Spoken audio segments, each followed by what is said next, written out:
there everybody, and welcome back to another lovely video. The ability to adapt, innovate, and overcome is by far one of the most important attributes in an aspiring young youthful adult. Until of course, it's not. What happens when you're at a hill and you have to push up a rock, but the hill is so slanted you can't use your brute strength anymore? What then? What do you do? Do you give up? Do you quit and say, I'll do it next year? No.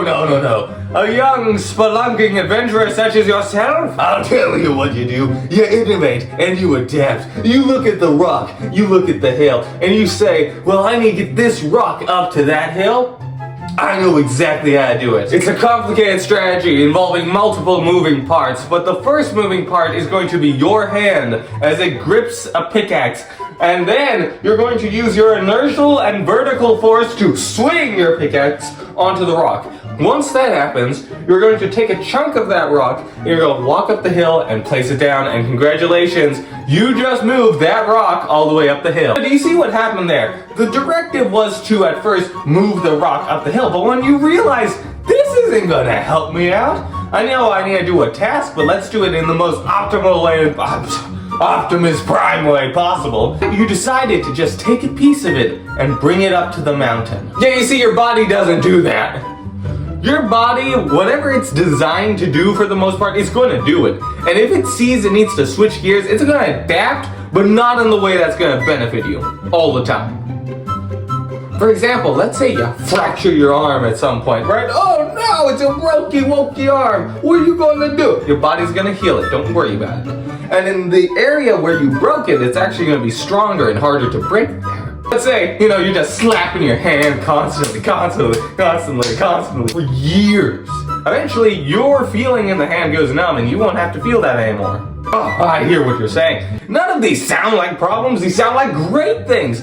It sounds like the triumph of the human spirit as the body adapts to whatever we need it to. Well, guess what? The body doesn't really work for you. It sort of does its own thing, and you're just sort of there along the way. Okay? The body's gonna do some things that really don't make a lot of sense to you. Your body is a lot like your friend Thomas. You know the guy, the one who you ask him, hey buddy, can you pen me that piece of paper? And he looks you dead in your soul. And he's like, sure. And he picks up the piece of paper, and rather than walking the 20 feet that you are apart from him, because you have some big, long distance between you and his seat, he decides to crumple up the paper and tosses at you. Did it work? Yes, but was it optimal? No. Your body is a lot like your friend Thomas when it comes to highly processed foods. Everyone hears the word highly processed food and we're always like, they're bad for you. But do you know why? Why are they bad? Touching electrical sockets are bad for me.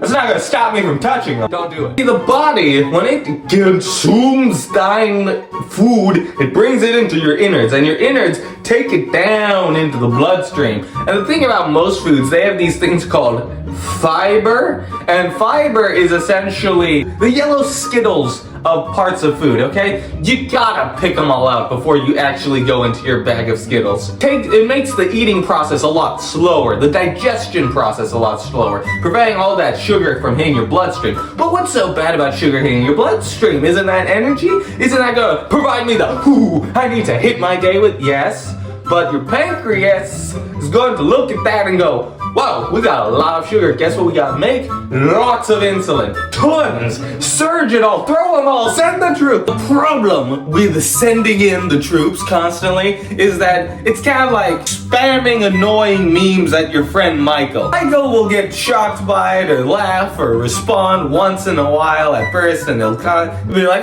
good one. But if you send the same meme constantly to Michael, you think he's gonna like it? No, secretly what he's gonna do is he's gonna be sharpening his axe in the woodshed, and one day you're gonna show up to the woodshed and he's gonna slip and the axe happens to hit your carotid. Cells have us respond in a similar way, okay? They see insulin constantly, and at first they're like, oh, okay, we gotta respond to it. But then eventually, like all the texts you send to your crush, they stop caring. Cells are like, it's just insulin. Who gives a fudge? You should, because insulin is actually pretty important for your body. And that's why if you constantly do this, where you're constantly saying, here's insulin, they get sick of it, They say fudge you and your insulin and you get diabetes. Is an oversimplified version? Yes. Is it totally factual? Correct me in the comments. I would like it, and so would my physiology professor. I think they hate me, maybe, I don't know, I ask a lot of annoying questions. Insulin, and how it just basically gets sick of it, and that's your body thinking it's adapting. The cells think we're adapting to the environment, okay? There's too much insulin and we should be ignoring it.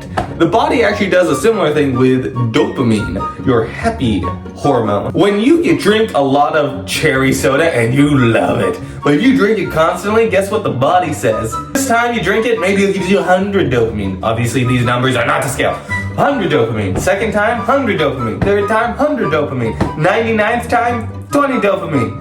97th time, 22 dopamine.